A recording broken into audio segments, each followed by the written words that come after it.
Record. Boom. Here we go. And welcome to another episode of Marketing, Sales, and Relationships for adult business owners and small business entrepreneurs. I am your host, best-selling author Sadon Long, and I got a special guest today. This is something out of the norm. Usually you get just me, but today you get twice as much for half the price. I actually stole that from the person who's on the other side of the call today.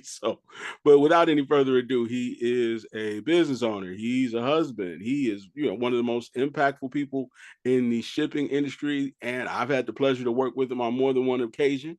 Ladies and gentlemen, I want you to recommend matter of fact, give a warm welcome to the founder of Exodus Logistics, Charles Mundy, aka Mr. Charles, as people call him. How you doing today, Charles? Pleasure's all mine, Sadon. How are you? Oh man, it is a pleasure as always, man, to be here with you. So Yep.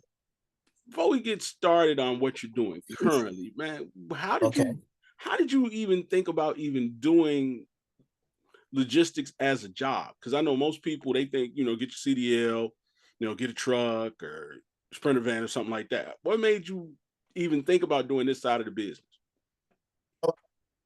Years ago, I used to drive years ago, but I come from a technical background. Okay. And at the time, we were laid off, right? I was a Salesforce admin and a Salesforce developer. I'm not sure if you're familiar with the Salesforce platform. It's a CRM platform that's out here now. Mm-hmm. And we were laid off, so I pivoted. I caught a YouTube video. I always knew that transportation was a good industry to get in. Mm-hmm. Very lucrative. It's not going anywhere. It's over $1 trillion a year market cap as far as the different modes of transportation: rail, ocean, sea, and truck, and then over 800 billion just trucking alone. So I said, well, I got to find my way in this particular ecosystem. So I was watching a podcast or a YouTube video of a gentleman who I initially became a student of in his program, dispatch training. And I was doing so well in his program from a beginner's level. I was showing all the other students, because when he talked more on an advanced intermediate level. And a lot of people were asking questions that didn't understand the basics. So they would circle back and ask me the questions, and I would answer them so quickly and frequently that he came to me one day and said, hey, man, you need to start a basic level training. I don't have the time to go back and do that. But if you teach them from that, you can make it out of something. So therein lies the beginning of the Exodus Logistics Learning Center and the Dispatcher 101 and the Freight Broker 101 training for beginners. That's how it started. Okay. So what it sounds like you're telling me is that your natural experience made you a good teacher. Correct. Okay. Because one of the things we always talk about is that people have so much untapped talent that could feed their families. They just don't know that they can use it. So what really gave you the courage to step out on your own? The fact that bills need to be paid. But yes, so I guess there wasn't no fear, right? Mm-hmm. Because I usually try to jump into things head first anyway. And I'll just take my lumps and heal later and learn from that experience. So I don't believe in the concept of fear, false evidence appearing real, right? Because it's an illusion, right? So because you only get one life, so you have to live it. So you make your decisions and you deal with the consequences. So I just, had a conversation with my wife and say, I'm going to take this leap of faith, start the own business, leave the job.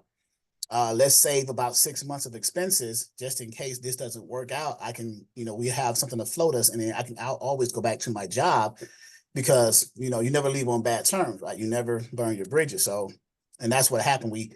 At the time, our expenses was like $2,000 a month, everything, mortgage and all the stuff. And so we said, well, let's put 6 months. So we put about $12,000-15,000 away, and we had it at the time. Most people don't have that. So I'm like a unique case. A lot of people in society may not have the means to do that. I was just blessed and fortunate to have those means at that time. So I took that chance, that leap of faith.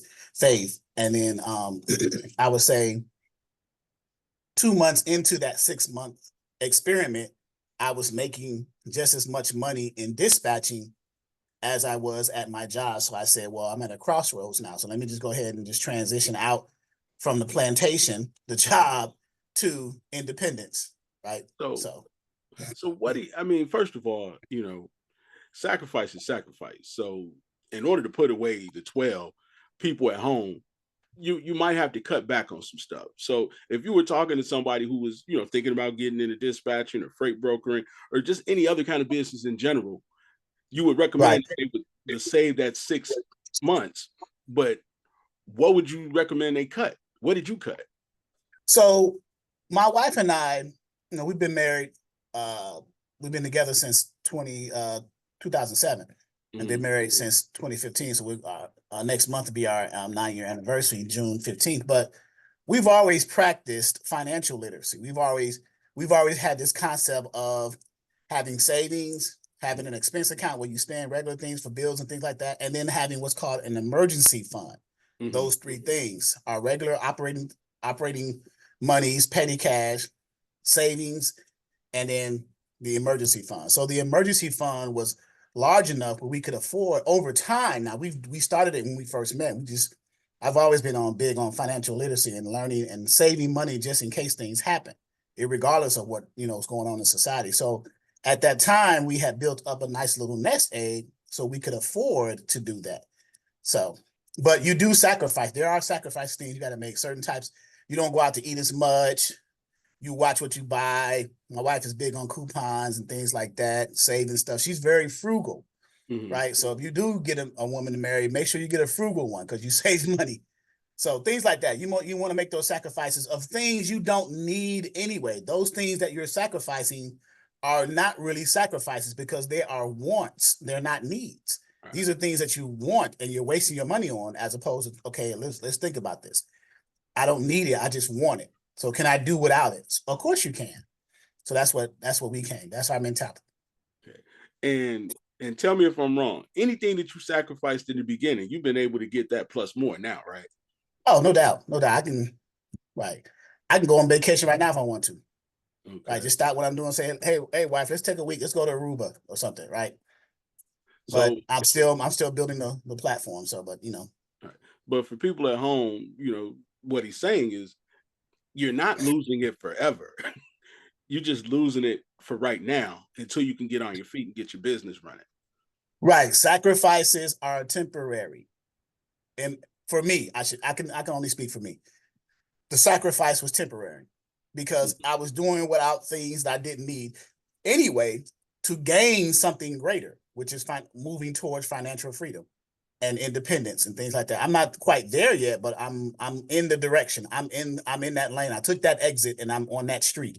So Which is commendable. So you say, after maybe about 2 or 3 months, you started seeing the same amount of money come in from your business that you saw from your job. that's correct. I matched and in most cases succeeded because I was dispatching at the time. I formed a dispatch service and I was dispatching multiple trucks.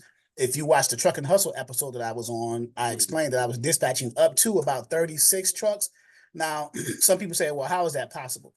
I wasn't dispatching 36 trucks, each trucks individually, but I was dispatching carrier companies who had multiple assets, multiple trucks. One company may have had 18 trucks, one may have 7, one. So it totaled up to 36 trucks. And in any given time for that one carrier who had 18 trucks, I may have dispatched 2 or 3 of them for in the same lane and things like that. So that's what I mean when I say that. So I won't confuse anyone. So you were kind of piggybacking. So if you got a good lane, you would just find 3 or 4 guys that could all run that same lane. Which is the smart way to dispatch. That's exactly right. Why make your job harder, right? If I got a broker, a freight broker who I get the freight from, who has a good paying lane at that time, it was during COVID 2020, 2021, 2022, they were paying well during that time. So I would say, well, how many loads do you move out a week? Well, I move 20 a week. Okay, well, let me go get 20 trucks and put it in the lane. And I to be the exclusive dispatcher for them. So now these trucks are moving. And I'm the one being paid for or getting a percentage of that process. So, Well, one of the things that we talk about on marketing and sales, because it's marketing and sales, is the amount of activity that it takes to get the kind of income most people want. So what would you say your day looked like? Were you just up at it all day? Was it, you had, Um, how did it work? anything new that you're getting into for the first time, you do most of your work in the beginning of the process to the Mm-hmm. point where you get it down to automation, and then it's smooth sailing from there. Because now you got systems in place and things like that. But when you're first in any business, whether it's transportation, real estate, whatever the business is, when you first started, you got to put most of your energies, most hours during the day into that up front. And then you build accordingly, and then it kind of smooths itself out if you do it the correct way. So So a lot of it is most people, they don't have enough money and they don't work hard enough is what you're saying. right, but see, even so, this is 2024, right? Okay. For a person to say that I don't have enough money to do something, I find it hard to believe because there are so many nowadays. There are so many ways and avenues to acquire capital, Mm-hmm. whether it's through loans, grants, lines of credit, things like that. You can get rich using other people's money, Right. like real estate, for example. Get a line of credit. Like I got banks and credit unions trying to throw money at me. One tried to throw 150 at me. Do you need it? You need this line of credit, or do you need this loan, or do you this, that, and the third? Right now, when it gets to a point where I'm ready to get more seriously into the housing market, real estate, I can leverage their money, purchase the properties and things like that, and do what I need to do to make the profit, pay them back, and then I got play money to play with. And nothing came out of my pocket. So you just have to, it's all about knowledge and understanding and information and how to utilize that information. So Okay. So speaking of knowledge and information, you're what, in today's terms are called a thought worker, because, a lot of the money that you made is actually your ability to understand the market, your ability to understand how to build relationships and take something that you can't actually touch or grab and use it to make money. So, right, take something intangible like a thought and right. turn it into something tangible like the result, like a business, property, things like that. That's exactly right. I understand what you're saying, because everything starts with a thought. When you want to create your company, you came up with an idea. Well, how do I want my company to be? And then you had to take that thought process, and which is intangible, you can't touch it, and turn it into something tangible, which you can't. Right now, I can touch my business, I can touch my office, I can touch the building I'm in. You see, so because it all came from a thought. So would you say you have any like system, or like, is there a way you think that's different than other people? Um, what I do is the way I think different than other people, and some people, it's a common thing for some, is I follow examples of other successful people, and I follow their blueprint and their design, Mhm. and I study them. If they did this and this, and they got this and this type of result, well, it stands to reason that what they did worked. So why don't I just follow that same model and see if it works for me? You see? So that's the easy way in. The hard way in is being creative, coming off the top of your head and doing it. But if you got someone who already has a system, don't try to reinvent the wheel, right? Just follow there. If you're in a certain space and there's a certain person in that space, like transportation, who's very popular and he's doing it very big, and he or she gives you the blueprint, follow the blueprint if it works and if it works for you. So So is that what you tell your students when you start talking about becoming a dispatcher? Is that, hey man, I know how to do this, so just follow what I've given you? right. So there's a saying, experience is the best teacher. Mhm. So yes, so I say, well, based off of my experience, you guys are in an area where I've been through and done certain things. I can put you on to the learning curve of what to expect and what to avoid, right? Based off of my experience. And I've experienced just about every type of experience in the industry, from the dispatcher side, from the broker side, or any type of question you ask. Well, when you came to Virginia, I stayed on the phone driving, right? When we Right. were going from different locations to do our content tapings, right? I'm getting calls, right? And I'm answering questions. So that just don't come off the dome. Anyone can't do that. You have to have had a certain experience to hear a particular question in order to know how to answer it correctly. Otherwise, you're lying to people, Right. right? And we So know that there's a lot of that out there. I'm not going there. I have no fear of going there. What are you going to do? Right. So again, having the experience, having worked actually as a dispatcher, as a broker, what would you say the thing that makes the people successful at it? Like, what's the difference between people who take your program and are successful and people who take these programs and they struggle? Applying what I'm trying to show you. The application. So it's not just knowledge and information. So information becomes knowledge, becomes application. You have to actually do what you are being advised and taught in the class. And then when you have questions, that is the purpose of my Zoom calls. When I come in live with my students and answer the questions either verbally or through example.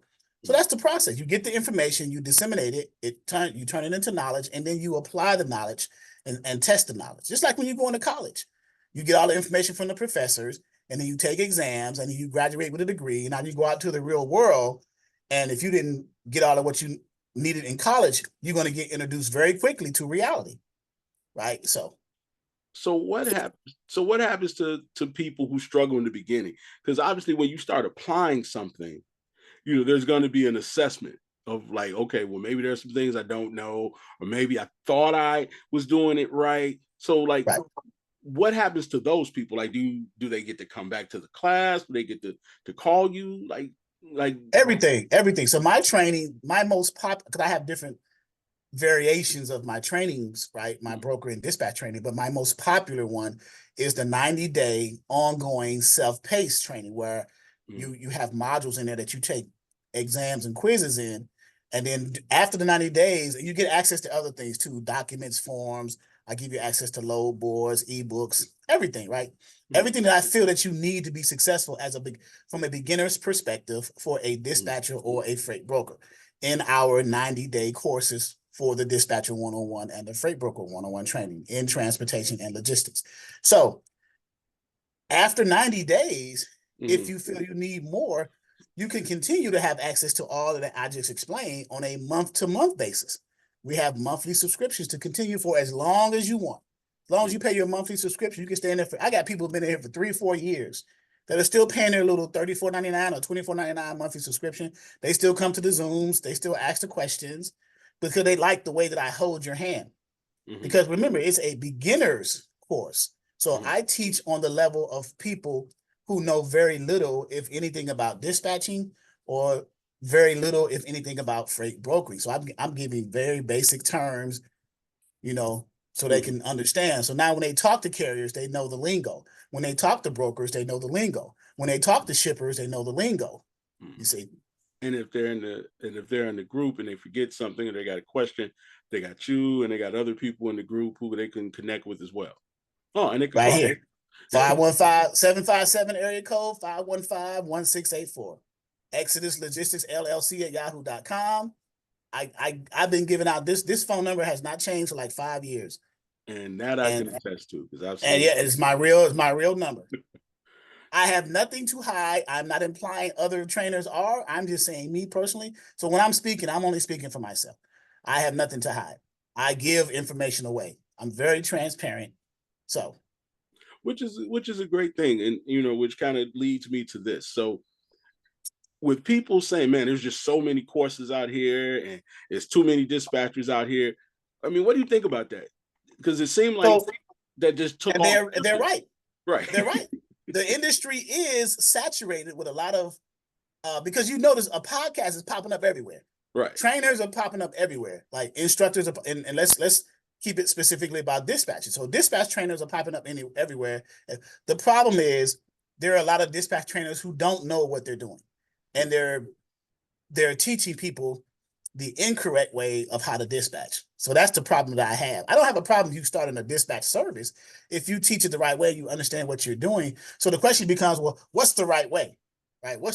How do you properly teach someone how to dispatch? How do you properly teach someone how to freight broker? Well, you give them the knowledge, the experience, and give them an opportunity to do what you're trying to show them to do.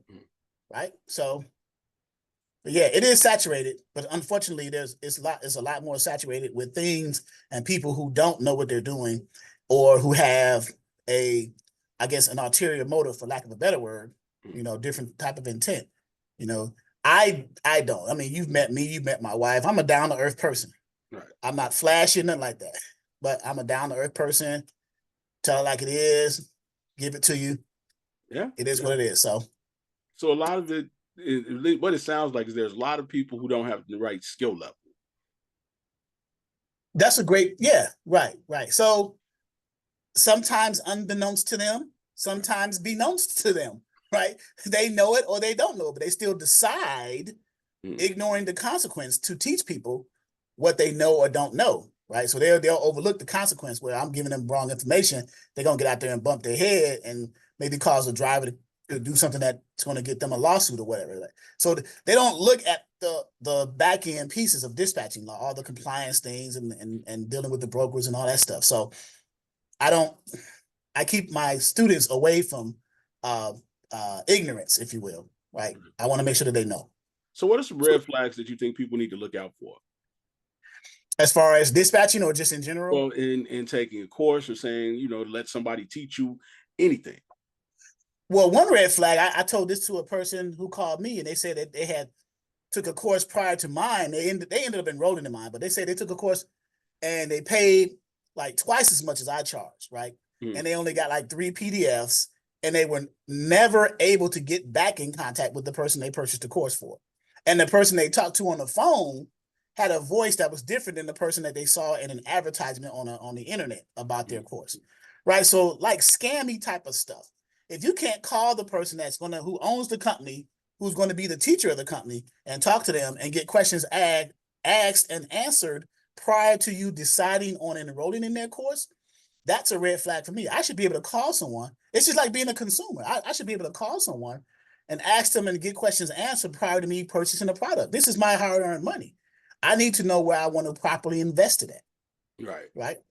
Like if I called a movie theater and asked what time the movie started, I would expect somebody in the movie theater to answer the phone. Like, how do I even know you're open? Like, oh, well, yeah, you can hear the popcorn in the background. Right. The burnt popcorn. You can smell it through the phone. Right. So, yeah, it is what it is. But in another thing I want to talk about, because you are a business owner, hiring people, like, because obviously you got a website, you got platforms and CRMs and marketing and videos. You got all the bells and whistles. So, what would be something for my new business owners that you would want to caution them about in regard to hiring people? Take your time, educate yourself about the process, get with a good tax person on how to structure your business when you do decide to hire people. I had to change my original business from an LLC. The LLC is still in the title, but it's taxed as an S Corp, where I was able now to hire myself and my wife as employees, and that salary income is tax deductible, things like that. So you want to have that the intelligent aptitude to do stuff like that. Get with a good CPA, and I have an excellent one, and I can recommend them to you to help make sure that you structure things. When you first start things from the beginning, you want to get your foundation established correctly. Most new business owners are under the impression, and for the most part, it could be true, to structure their company as LLCs, limited liability companies, right? Because they feel that they got the protections from their personal income or personal side from their business side in case of a lawsuit and things like that. I tell people never do a sole proprietor. You setting yourself up for failure.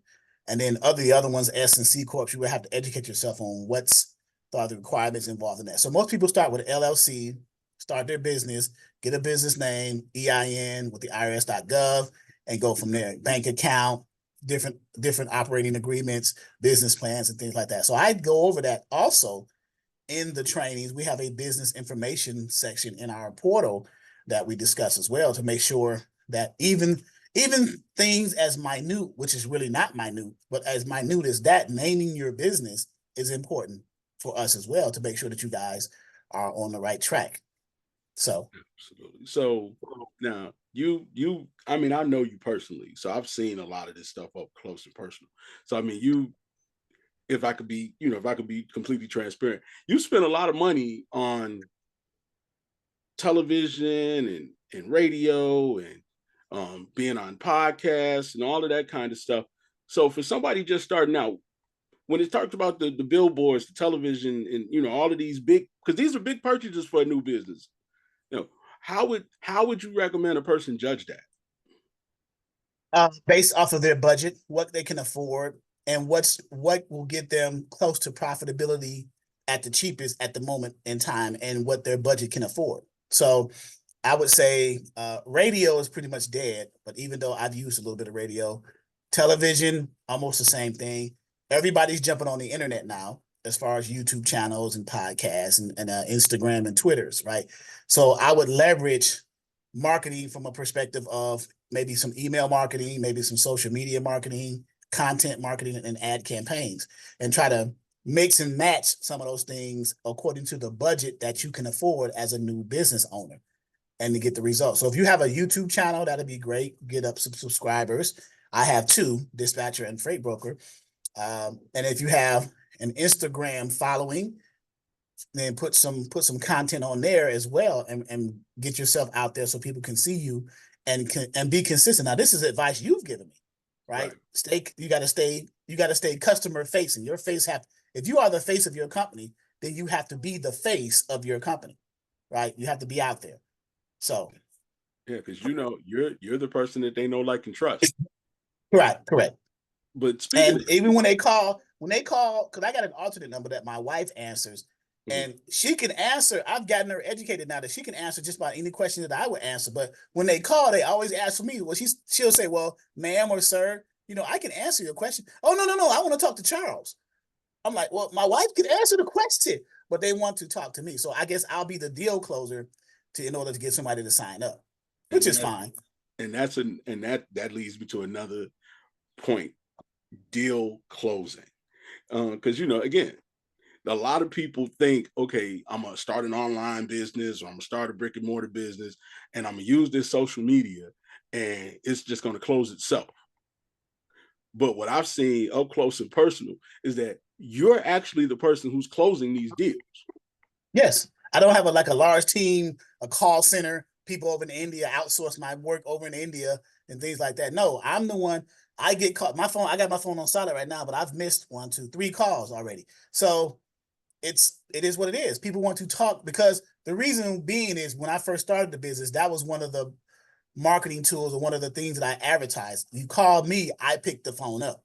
So when I did that in 2021, when I did that Truck and Hustle podcast with Ramel, I even said, I said, "Yeah, call me. There's my phone over there." And I gave the number and the email. And after that, phones, they just start blowing up. So, right. So yeah, shout out to Ramel Watley, Truck and Hustle. Yeah, shout out to Truck and Hustle, guys. So what it sounds like you're saying is you can't be afraid of your customers. No. If you're afraid of your customers, then you have no customers. Well, I should say even worse, you have no business. So yeah, you can't be afraid of your customers.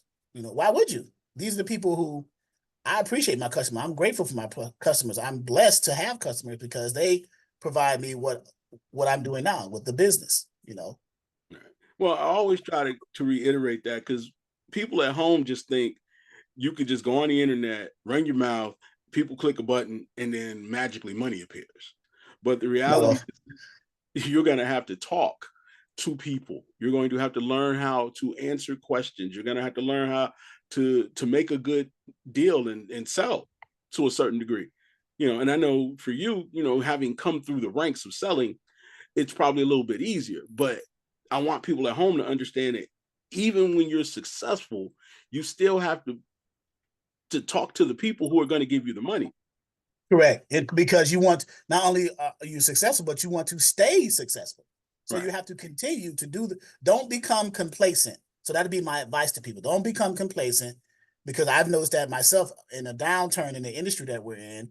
Sometimes you have ebbs and flows, right? So during the downtime, you work on bettering yourself. So when the upturn comes again, you'll be able to go with the flow. But yeah, continue to be customer facing, continue to answer questions, talk, be transparent, all those things, all those accolades that you show the customer, because it's all about the customer service, right? This is a sales and the customer service industry that I'm particularly involved in transportation, as far as training and teaching, right? Dispatching and freight broker. And we have other things too. We have intermodal, government contracts, global logistics, international trade compliance, warehousing and distribution. I can go on and on and on, right? So, but it's all ties back into sales and customer service, because you are trying to sell yourself and your service to someone in such a way to motivate them to purchase your service. Right. For a fee. And then you just rinse and repeat that process. So the key is now you got to understand the process, master the process, understand what the process is first, get it down to a science, master it, and then apply it. If you are an introverted person, I'll pray for you. Good luck. But you gotta get out your comfort zone. Right. If you are an introverted person in the service industry, you picked the wrong field. You got to either change from introvert to extrovert or hire somebody to help you with the customer facing portion of it, because you can't be shy in the transportation industry. The two don't mix, like oil and water. It doesn't mix. So, right. So speaking of the transportation industry, man, it's the summertime. So you guys are rocking and rolling right now. Yeah, well, I got a partner who has a trucking company. Shout out to Melvin, Crossover Logistics. He is working with, so you remember about a month and a half, almost 2 months ago, there was a vessel called the Dali, D-A-L-I, exactly, in Baltimore. It's harbor crashed into the Francis Scott Key Bridge over there in Baltimore. And there's a history about Francis Scott Key. He's the person that wrote the Star Spangled Banner. You don't want to hear the real version of the Star Spangled Banner. But anyway, I digress. Right. Verse 3 for another. We'll say verse 3 for another day. yeah. Stance number 3. Stance 3. Right. Yeah. You understand. But anyway, the vessel had thousands of containers on it. The bridge debris crashed onto. They just now removed the debris from the bridge off the vessel so that the vessel can now move to the port of Virginia, right, or Norfolk, Port of Norfolk. So now my partner, he had, and a lot of other carriers in this area, there's an influx of carriers that need to go to the ports, grab those containers, and bring them back up to Baltimore, because those containers were initially slated to get delivered in the Baltimore area and surrounding areas to those last mile customers, right? So now there's extra work. So yes, the summer, it picks up anyway. So there's seasons in the flow of shipments and goods and services in transportation and logistics. There are seasons for that, like in farming seasons.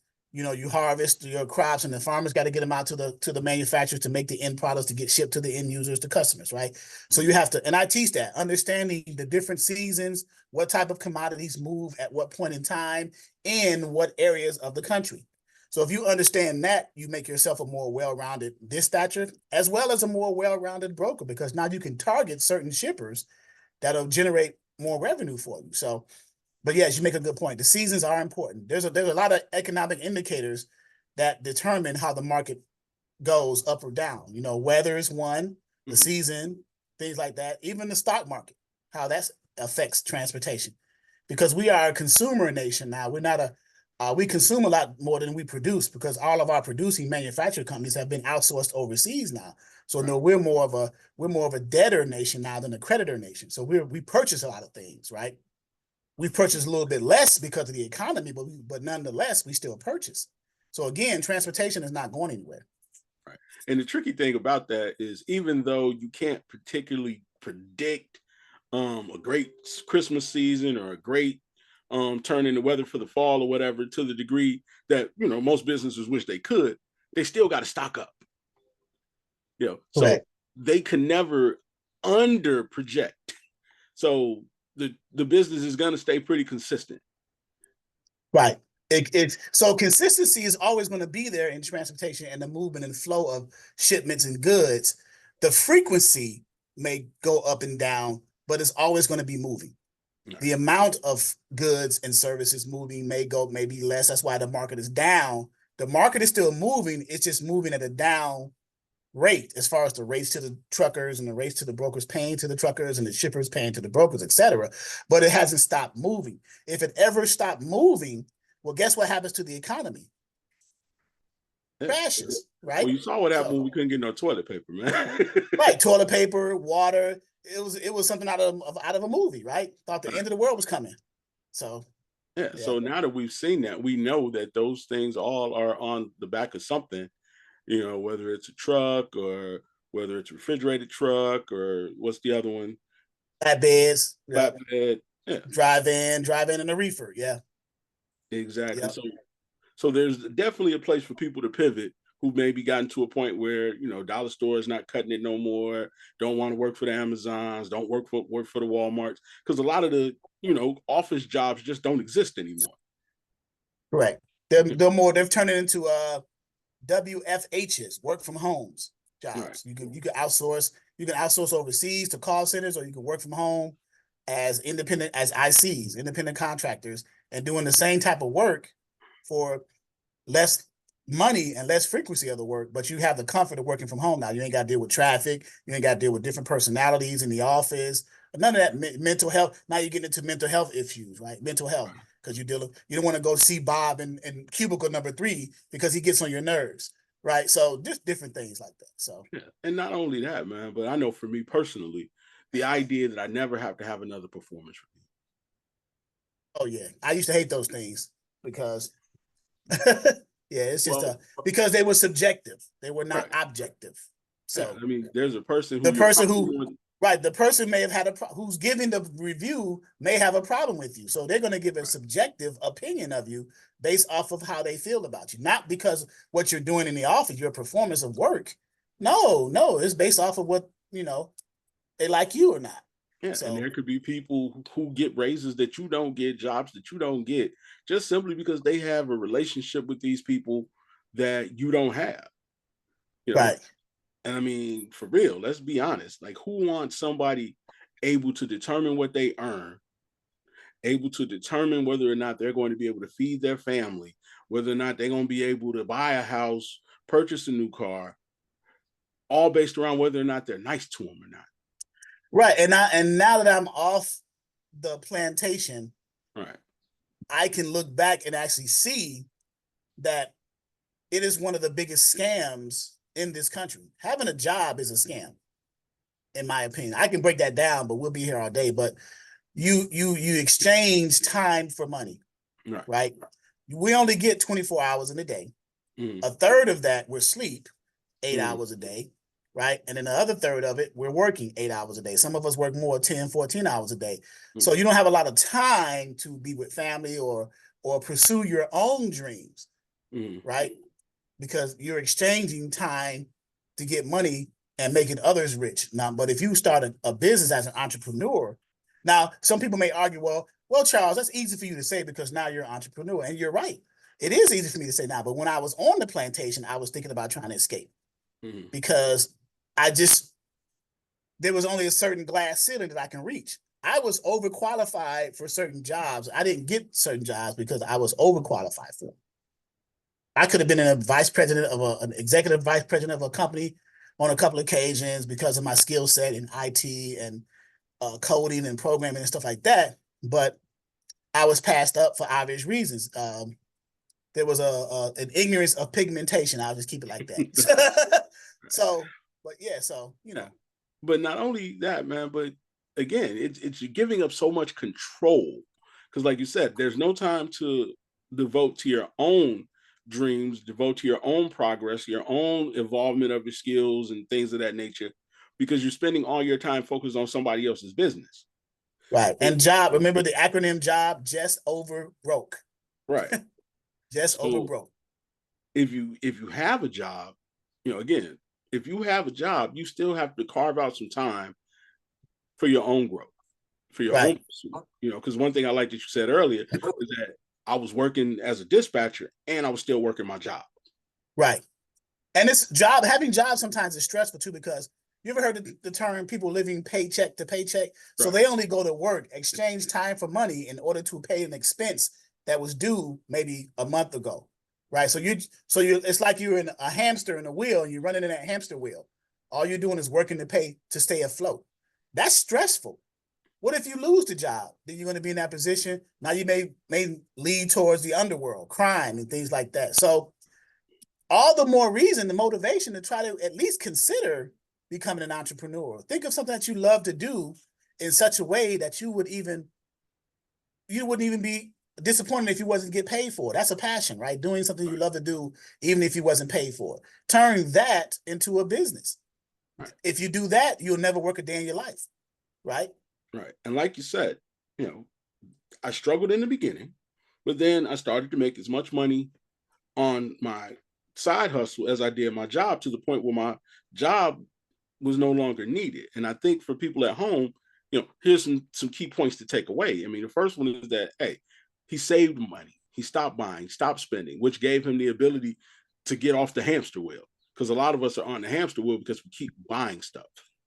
You know, like he said, you're only living paycheck to paycheck because you're using your whole paycheck. And here's a good point. You just said he stopped buying stuff and sacrifice. You know what the wealthy do? I try to emulate the wealthy. The wealthy don't spend their money on material things. They don't buy the fancy cars and the clothes, the true religion jeans and the Jordans on all that stuff, making other businesses rich. The wealthy invest their money and put their money to work for them. Money works for the wealthy. Rich people have their money work for them. Poor people work for money. Exactly. And if So, and if you can't get from under that, because that's the fear part. I mean, because you talk to people who want to make that pivot every day. That's the fear. The fear is that I'm going to lose my lifestyle. The fear is that I'm not going to be able to feed myself. But if you slowly and steadily start to reduce your expenses so that you can then give yourself the opportunity to learn something without the pressure of trying to pay for all these high-end goods, based on the story that in the timeline that Charles is telling us, you could possibly be somewhere close to what you're earning on your job in a few months if you really took the time to develop yourself. And right. And here's a sign of mental psychosis to me. Okay.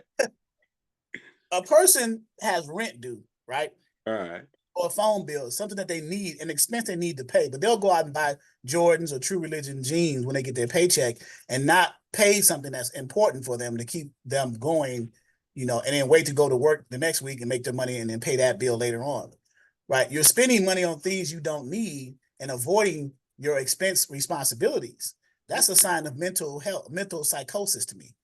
And you're holding yourself back. Now, compound that with you may have a girlfriend or a baby mama and kids. So now it's even more, it's worse because now you have people who depend on you and you're wasting money like that.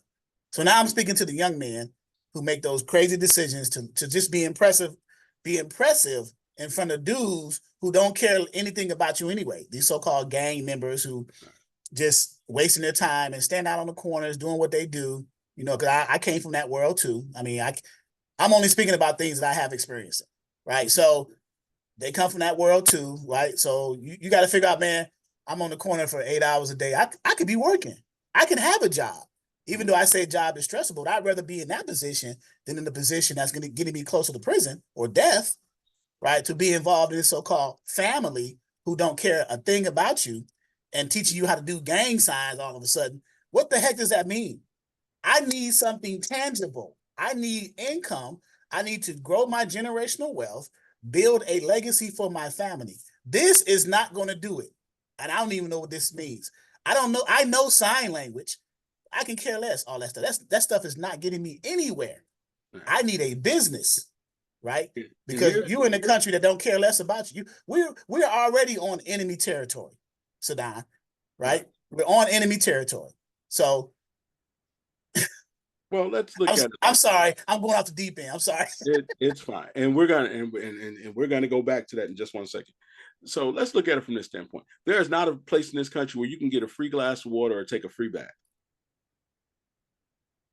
Good point. So in order to exist in this country, you must have money. Another good point. And the reason I bring up you must have money and said that we were going to come back to it is because you work a lot with people who are either incarcerated or just getting out of jail. And you also work a lot with people who maybe have gotten out of jail or fallen through the cracks.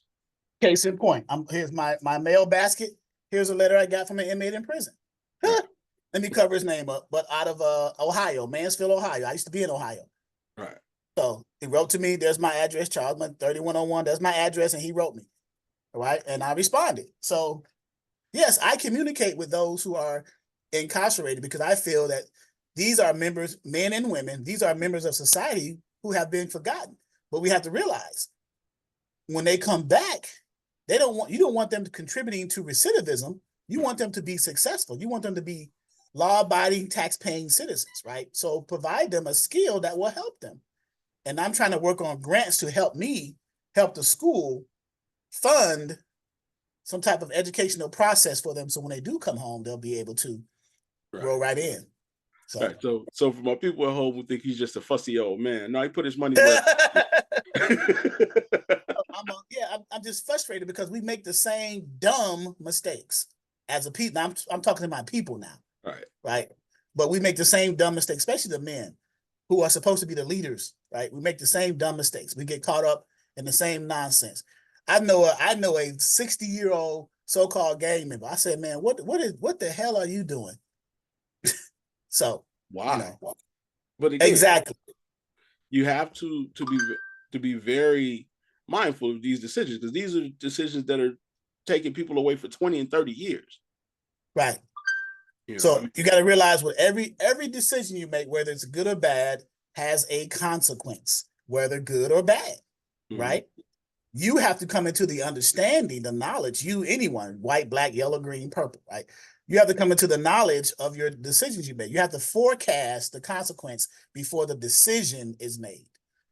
Right. So with that being said, this is a question I got for you. If a person really devoted the next 5 to 6 months to becoming a dispatcher, I mean, really, learning how to work the load board, learning how to talk to brokers, learning how to structure their day, what do you think that they could do? You think that they could make a better living than a lot of these jobs that younger kids could get now? If not better, at least competitive, because in 5 months, it depends on how many trucks, how many carriers you're dispatching for. So that's a factor that you have to play in. You got 3 or 4 trucks and you're sending them out on loads and they're making consistent money, then yes, you can at least, to be fair, you can be competitive, because the kids making nowadays, they're making it in other words between over here in Virginia, but $18 to $23 an hour, like working at Amazon warehouses or distribution centers and things like that. But yeah, you can be competitive. Yeah. Okay. So and your own boss. And your own boss. So again, what happens like when it's the wintertime? People still able to do this in the winter? Yes, you work from home. Okay. You're not going anywhere. You're not getting in a car and driving in the snow. You're working laptop, right? Or desktop, internet service, cell phone to start off, to work from home with no experience, no truck or trailer, no CDL. You don't need any of that to get involved in what we teach you to become an entrepreneur. You can do this in your pajamas, right? And learn at your own pace with our specific programs that we have. So yes, it's very possible. Okay, so how do they find you? www.exodusdispatchingandtraining.com. That's my website. 2 emails, info@exodusdispatchingandtraining.com. You spell the word and out, not the empress and, but the word and, A-N-D. And the second email, exoduslogisticsllc@yahoo.com. And then, of course, as I always do, the phone. Area code, because I'm in Virginia, the Hampton Roads, southeastern portion of Virginia, which Sadan loved, the beach. He was out there probably jogging on the beach and just saying like Rocky. But the phone number, area code 757-515-1684. So I'll be happy to bring you out here again on my dime to enjoy yourself. Hey, I'm worth every dime. And you're absolutely right, Sadan. You do wonderful work. Sadan's Consulting does wonderful work. So yes, but those are the avenues to reach me at. The quickest way is 757-515-1684. Please text first, because I may be on a call. I probably will be, but I multitask. I'm on a call, but I'll still answer the text as I'm talking to the other person. So I'm multitasking. So, and if they just want to see more of you, they can go to YouTube, right? Oh my God. The YouTube channel, the Dispatcher 101, I have 2 YouTube channels. One is for Dispatch 101 Training for Beginners. That's the actual title of it. It's about close to 40,000 subscribers. And then the Freight Broker 101 Training for Beginners has about close to 9,000 subscribers. So, and then we have an Instagram at Exodus Learning on the Instagram channel. So what? I don't know the verbiage is. I think it's a handle, whatever they call it. But so. Right. Yeah, but they can find you. So what's on YouTube though? I mean, because I mean, one of the things that that we talked about was consistency. And I know that when you first started, you were consistently creating YouTube content. Right. I would just talk about some of the same. I'm just repetitive because I want to make sure that the basics are understood. So, the process of learning, we do things in threes, right? If you taught something 3 times, the brain usually receives it after the third time and you learned it, right? Mm-hmm. So we go back and forth, going over the basics of dispatching, the types of carriers we want to dispatch for, the methods of getting those carriers, the documentation you need to get under contract with those carriers, how to talk to brokers, what is the process of booking a load, and then how to invoice the carriers for your service of dispatching for them. So we cover that on our social media channel. We have over 300 something videos on the YouTube channel alone.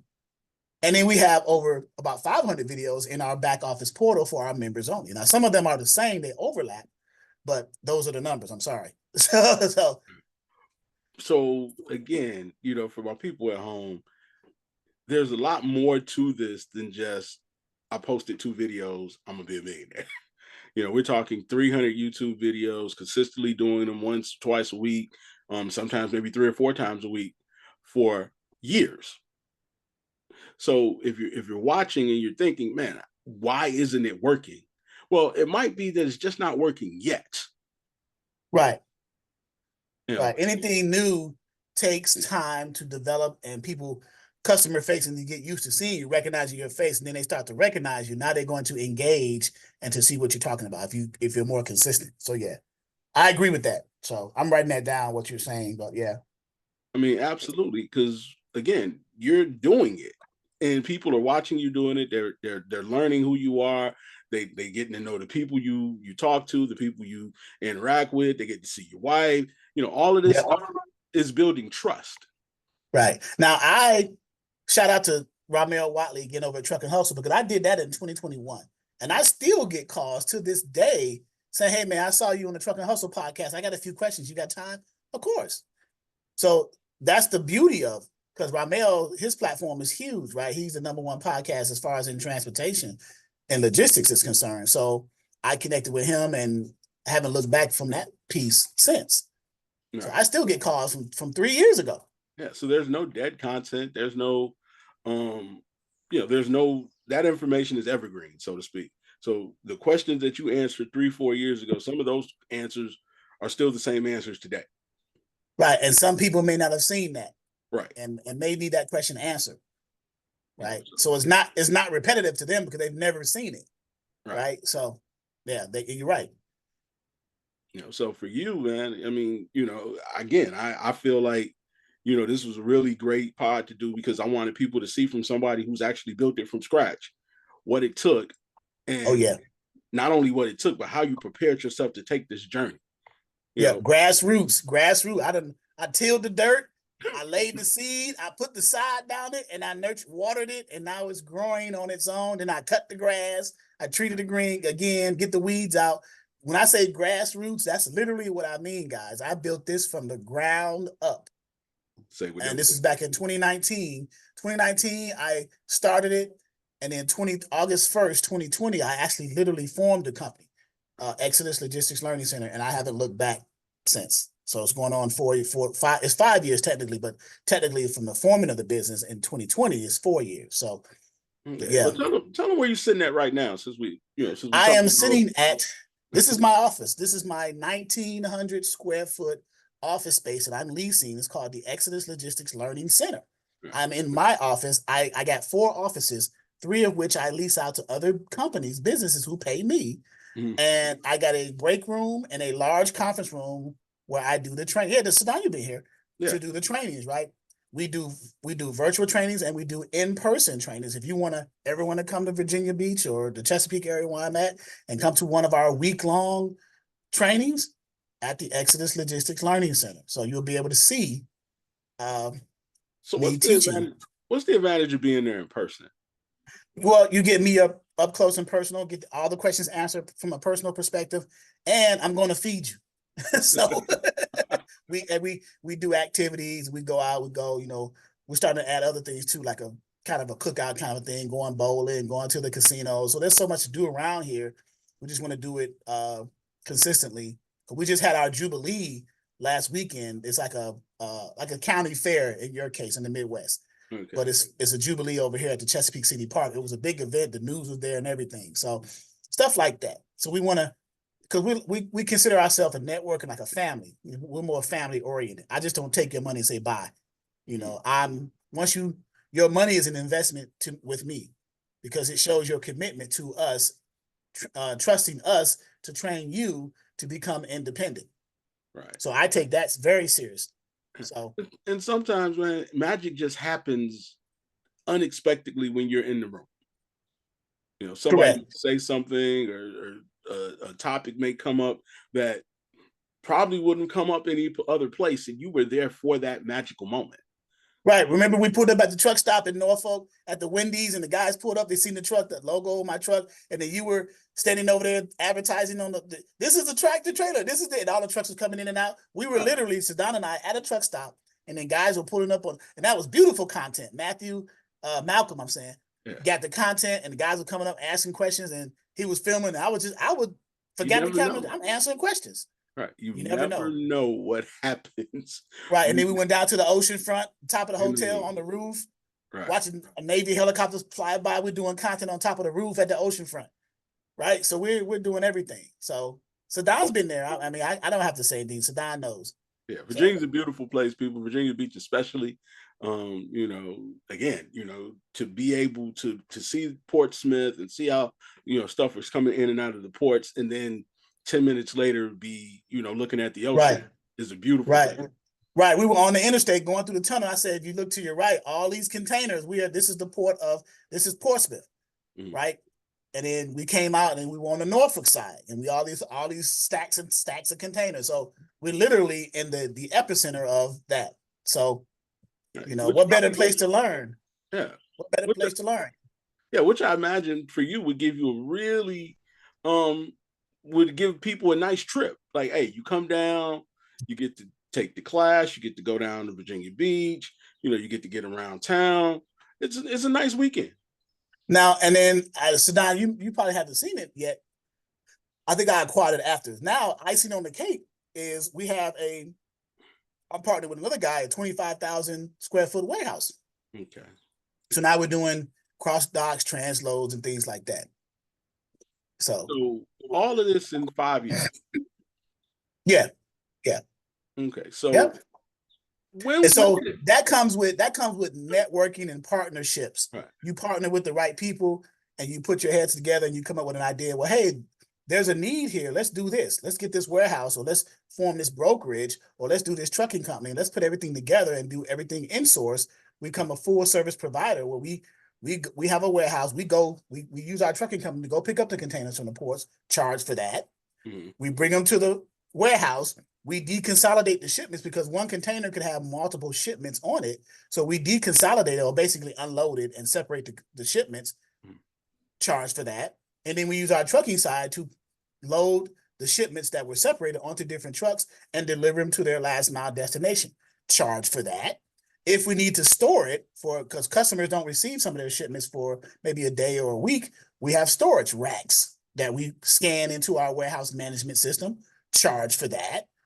So there's multiple streams. A warehouse is a good thing to get into because you have multiple ways to make money.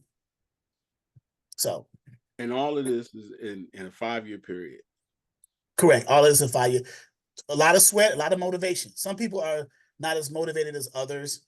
I'll say that. And that's just a fact of life, right? But if you can forecast, I'm in a good area where this stuff is prevalent. So I said, well, let me just position myself just like everyone else is positioning themselves to be successful. So I got a buddy who has a 100,000 square foot warehouse in Suffolk, Virginia. So I took his business model and just partnered with my other guys for the 25,000 square foot warehouse. Now he's killing it. He's bringing in 100,000 a month with all the different things that he does in his warehouse, because he does it on a larger scale.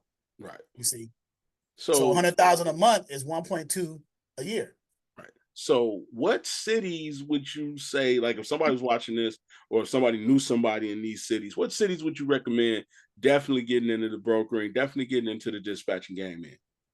Oh, well, starting the major Midwest cities like the Chicago's, the Columbus, Ohio's, the Detroit, Michigan's, the Indianapolis, Indiana's, the Midwest, the southeastern portion of the country, the Atlanta, Georgia's, the top half of the Floridas, maybe from Orlando up, Jacksonville, Tallahassee, the South Panhandle, Mississippi, Louisiana, over to Texas, the Houston area, Dallas, the DFW, Dallas, Fort Worth, and the Metroplex, and maybe some tips of the Northeast because of the farming. They got to get up there, so you can charge for that as well as a broker. So basically, it works from the outside in. That's what it sounds like you're telling me. That's exactly what it does. Yes. So from the coastal states, the coastal areas, it comes off a ship, then it gets staged, then it goes from stage to trucks, and then those trucks go out into the Midwest, and then there's a handoff somewhere in the Midwest.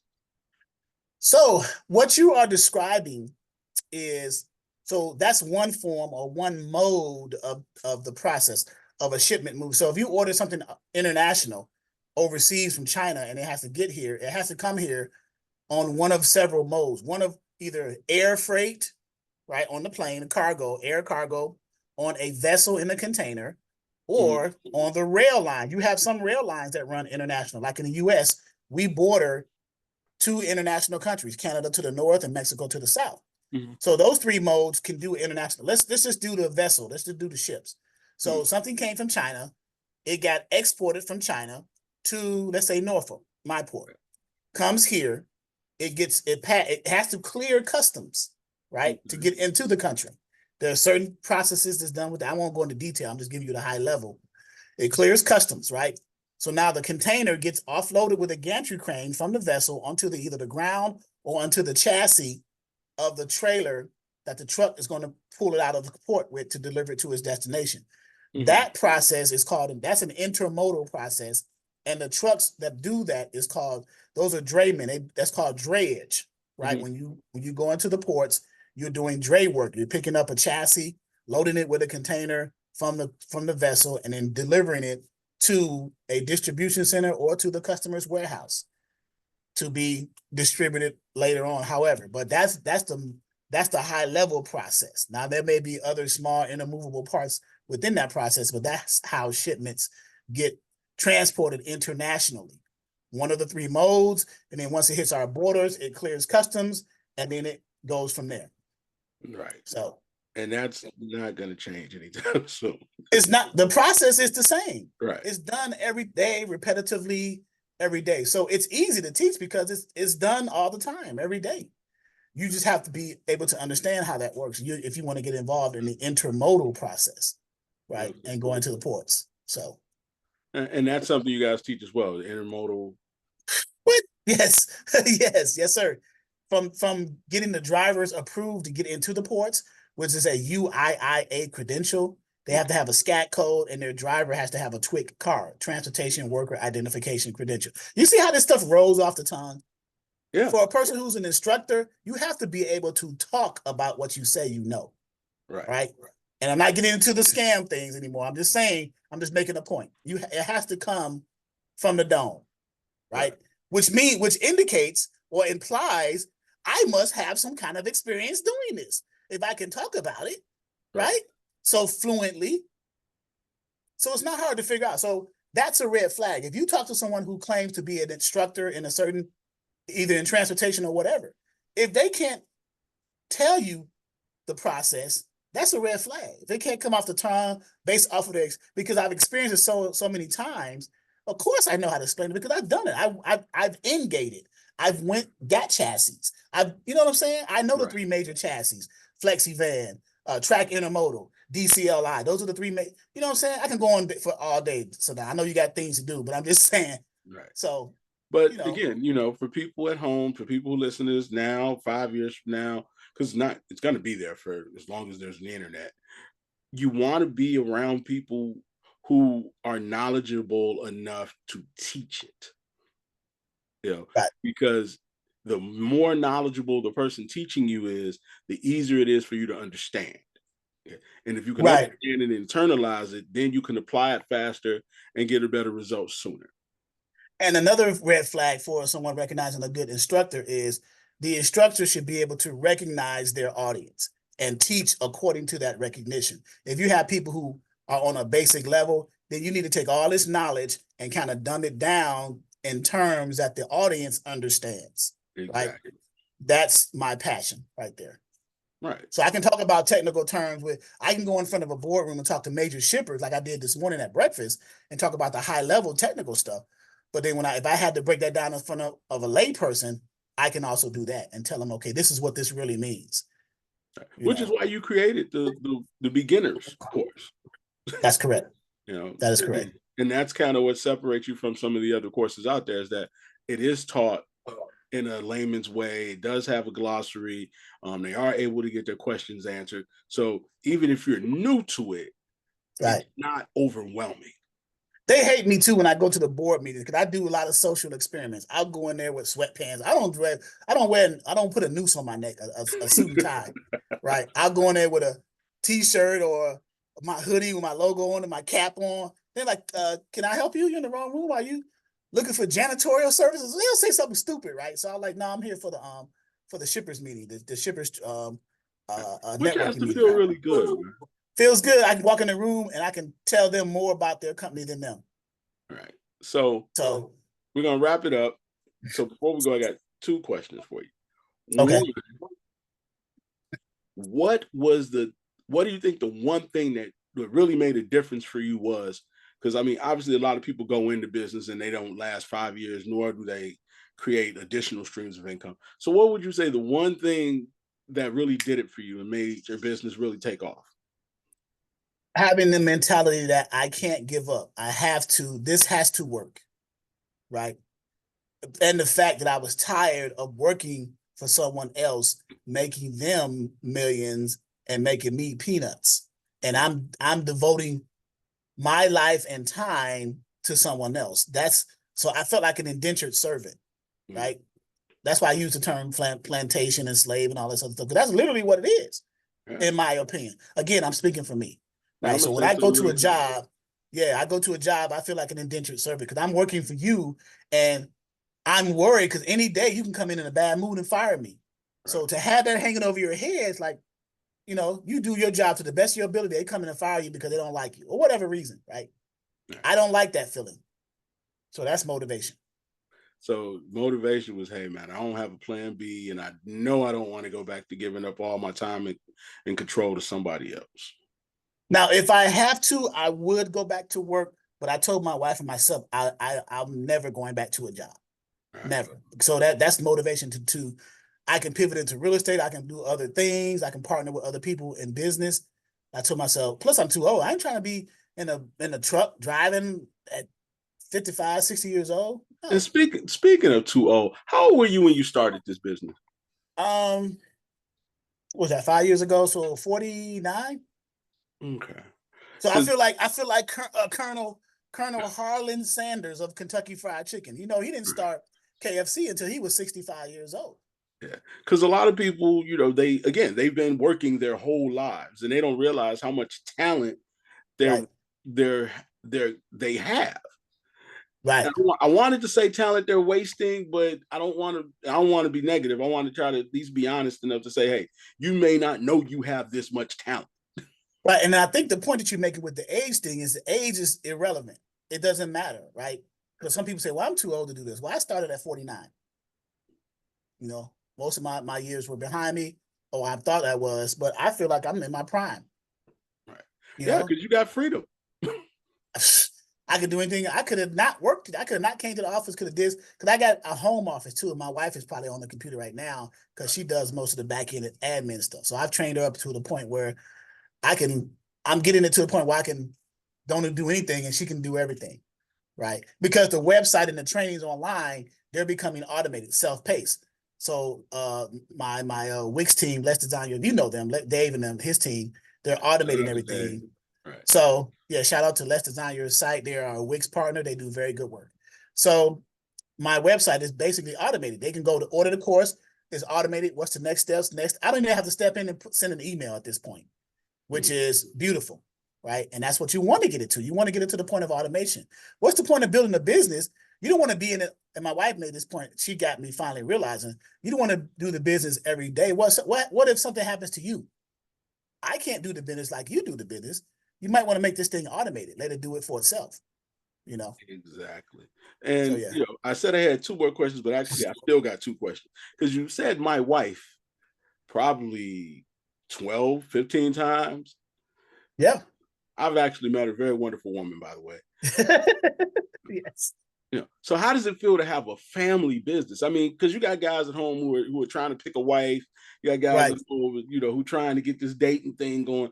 So for a man Right. who has a wife and he's in business and his wife's working in the business, give me some advice for these single guys out here. So it's beautiful in the sense that she provides the balance for me in the business, because if I'm making a decision, if I'm making a decision in haste, right, without thinking it through, she comes in and she balances the scale of justice. And when it comes to certain decisions I make in business, she said, you think that's the right way to do it? Maybe we should do it this way. And I'll reconsider. Think, you know what, babe, you're right. Let's do it this way. So it's kind of a balance thing. So it's good to have a partner like that can be your yin and yang, right? Your balance. So that's what she does. And then everybody's starting to love to talk to her now too. When she's on the phone, hey, tell your wife I said hi. Oh, I didn't talk to your wife. Every time I talk to people, say, tell your wife hi, because she's, I mentioned her in Zoom trainings, and then she meets people when they come here physically to the in-person trainings.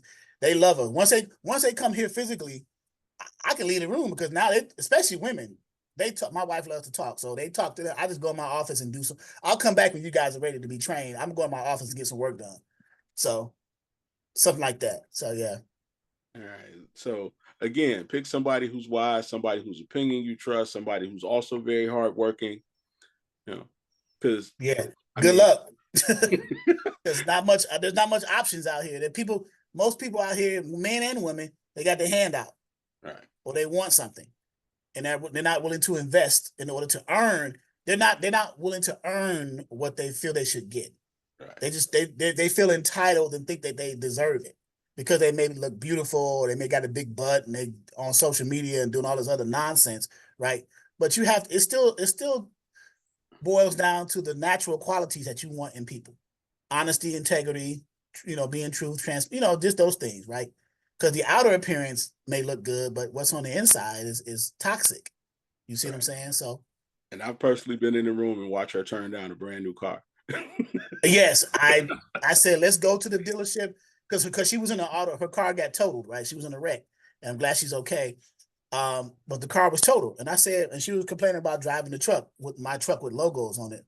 That's free advertising for me, but she didn't want to drive it. So I said, okay, well, do you want a car? She said, well, I want the 2022 Chevy Malibu. I said, okay, let's go. Let's drive to the dealership, and I'll just drive off the lot. She said, nah, because again, she's frugal, right? We got two cars. You can drive your white car, and I'll drive the truck. We don't need another car. It's not going to be expensive. I'm paying for it cash. I don't make monthly payments on a car. That's not going to happen. Right. So I'm not going into debt like that. So she just didn't want to do it. Yeah. So I was there. I watched her say no. I was like, did she just turn down a car? Yes. Yeah. Now, who do you know? Most women wouldn't have done that. Hell yeah, let's go, honey. Right. Put rims on it and everything else. Just dumb stuff. So exactly, successful business owner with a substantial amount of income coming in every month, able to buy a car cash, and his wife's like, no, we don't need it. So yeah. For people at home, pay attention to that. So what you got going on right now, man? You got a sale running? You got anything, to help these people, that they need to know about? Great question. So our most popular programs, Dispatcher 101 training for beginners and Freight Broker 101 training for beginners, the 90-day self-paced trainings, 25% off from now until the end of May. We have our in-person trainings. We also do payment options now. We've gotten a partnership with Affirm, which is a merchant account. Finally, that went through. Finally, you've been, I was going back and forth with you about that. Yeah. I was dealing with Klarna, Afterpay, and then Affirm. They want your life history, who your firstborn, social security number, all this nonsense. I'm like, wait a minute. But it finally good. So now we do payment options as well. So if you can't afford the cost, even after the discount, you still can utilize, in addition to the discount, you can utilize the payment options. Monthly payments, 3 months, 6 months, a year, whatever you qualify for. So that's out of my hands. You just click the link and you fill out the qualifications and they take it from there. So I just get paid for that. So let's pause right here. So we got 25% off. Okay. Right. Runs until the end of May. So we got today's the 23rd. So you got about 7 days. 7 days left. And we took away the excuse that the program costs too much because now you can break it up into how many payments? You can make it up to 3. You have options. So with a firm, you have options. On the dispatcher side, it's both sides. It's 3 options: 3, 6, and 12 months. Okay. So your rates, your price per month gets cheaper. And the first 2, the 3 and 6 months, is at 0% interest. The 12 months, because you're stretched out longer, it's like 12% interest. Okay. So there is no excuse to not get into a field that has $1 trillion a year running through it and is recession proof, was proven to be COVID proof, that you could do from your home in your pajamas. Right. And in addition to the payment options, and if you have a trouble, our price is the cheapest out there anyway. Okay. On top of that, right? So we got America's #1 program at absolutely America's best price. I like that. I'm still in it. You might want to copyright that. Just send me a check. Send you royalties, right? Right. And I'm going to institute even more so. I think it's going to be summer subscription. I called it something. I took it with me. Summer subscription sale or something like that for June and July, where people can join now instead of that big $5.99 or whatever the price is. They can sign up for a monthly subscription, $99 a month, as opposed to paying the whole price. You can sign up for $99 a month and get access to all the materials in there at $99 a month. Cancel anytime. Okay, so that's your paperwork. That's your everything. Video library. That's your live trainings. That's everything. Everything. And I'm gonna. Matter of fact, I need to talk to you about putting out the right content and verbiage for that. But yes, I'm doing that on the broker side as well as the dispatcher side, because I wanted to, from June, July, and August, those 3 months, that 90-day, I want to build up about 250 subscribed $99 a month dispatchers and 250 subscribed $99 a month freight brokers. So basically for the price of a tank of gas. Yeah, nowadays, because gas is crazy. Yes. But yes. Yeah. Well, I mean, give or take, for the most part, if you got a reasonable 13-gallon tank, you got gas at about $4. So that's what, $64, somewhere between 64 and 99. I mean, yeah. Once you go get a tank of gas and maybe another half a tank, that's the price of a course.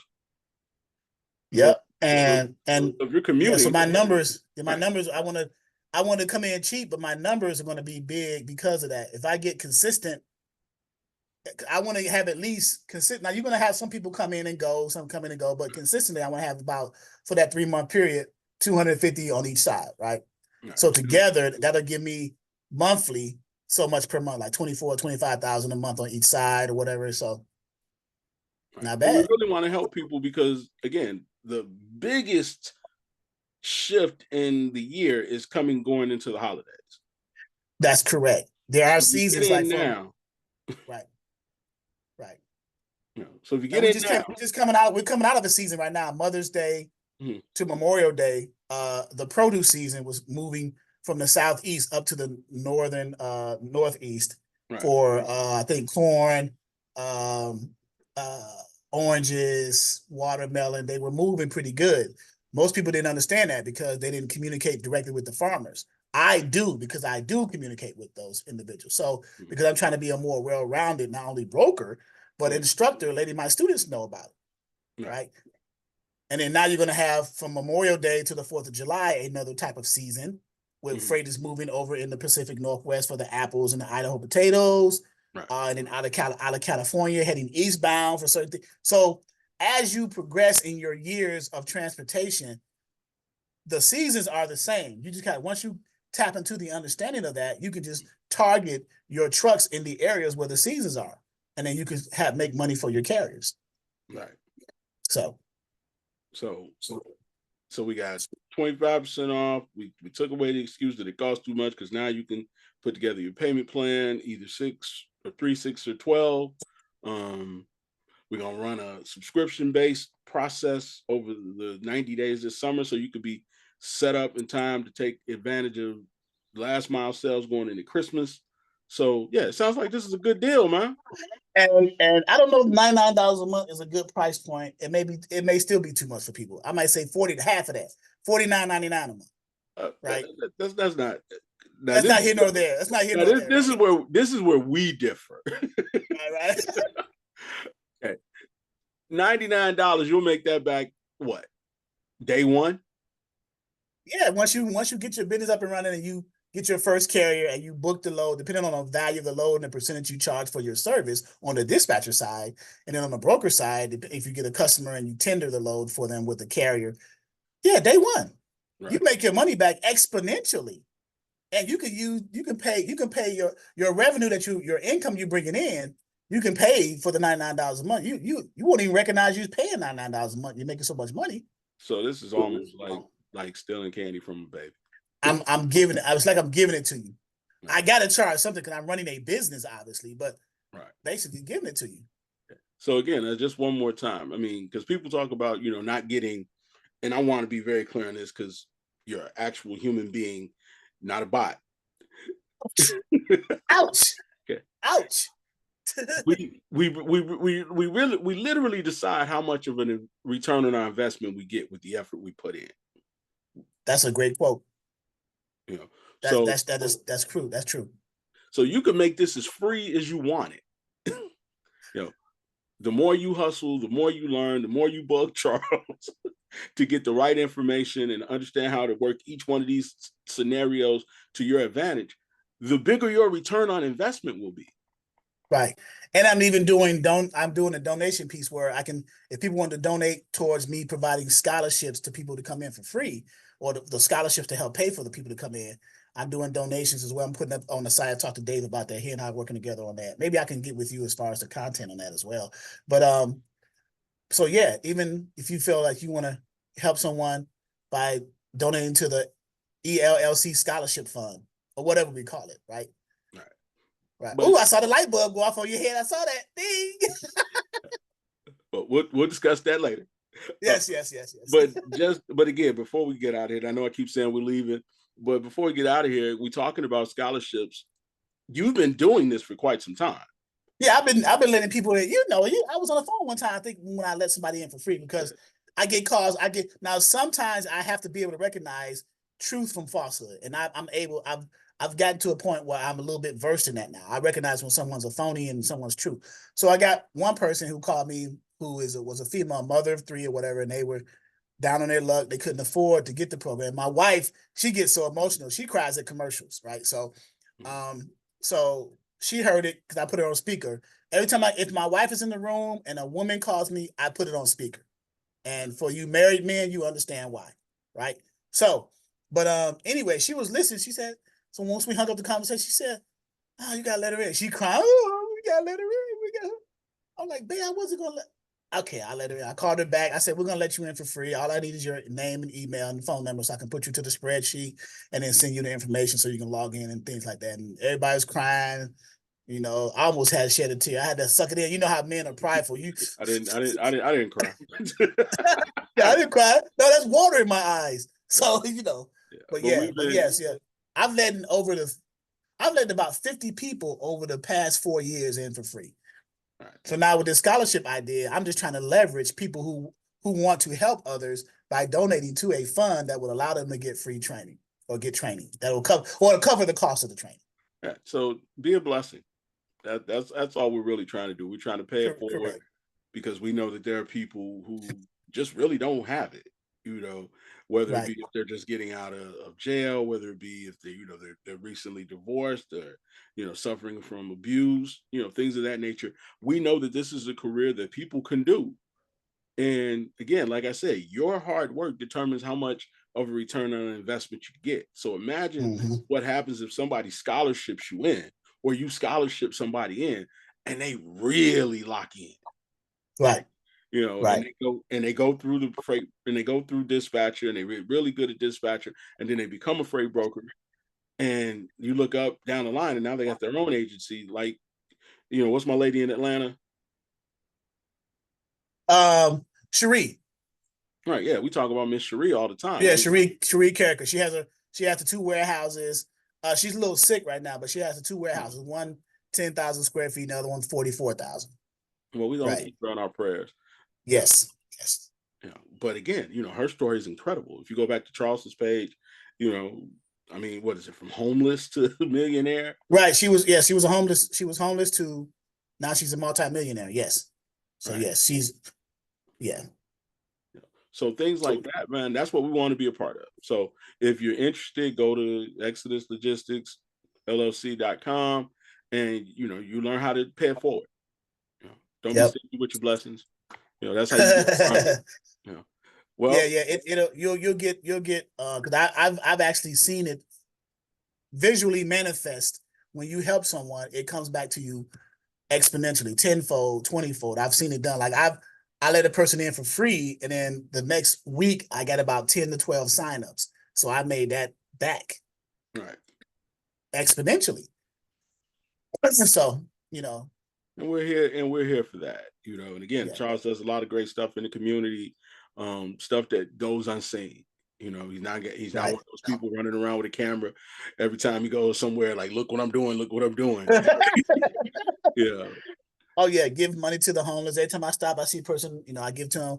Go to the car. You was at the car wash where the billboard was at. Got my guys over there. Right. So we, go there, sit down, play cards and dominoes with them. Just chop it up, talk about business and what they can do with their lives. So, just different things in the community, basically in the community. And being a supporter of other businesses within the community as well. Because I'm buy black first. That should be on a t-shirt. Buy black first. So and tip well. And tip. Oh yeah. My wife is kind of getting me to bring that down a little bit. Yeah. Yeah. But again, buying black, tipping, our minority waitress as well, and waiters, well, because they have families to feed as well. Like it's a system that trickles down. And for people at home, man, it gives you a chance to be who you always knew you wanted to be. You want to be a person who people look up to and people are inspired by. So put in work, man. And it makes you feel good, warm and fuzzy inside when you're able to help a person. I don't want to say necessarily change their lives, but give them some money or help them with advice or information. Just provide service, not just in your business, but in life, right? Someone comes to you for life advice, right? Based off of my experience, I think you should do this. Or based off of my knowledge, you should do that.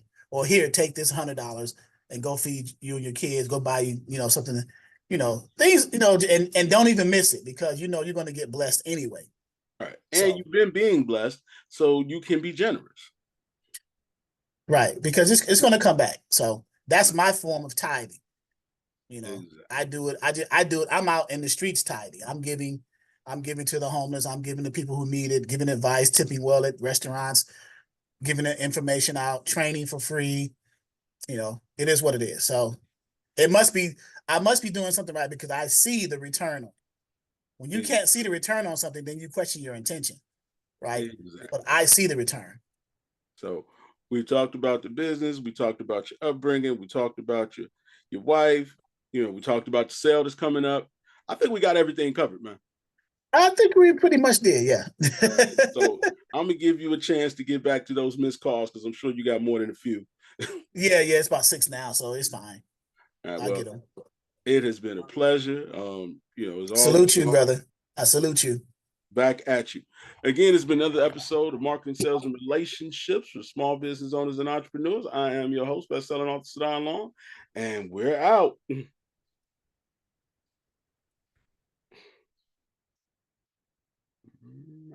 we go.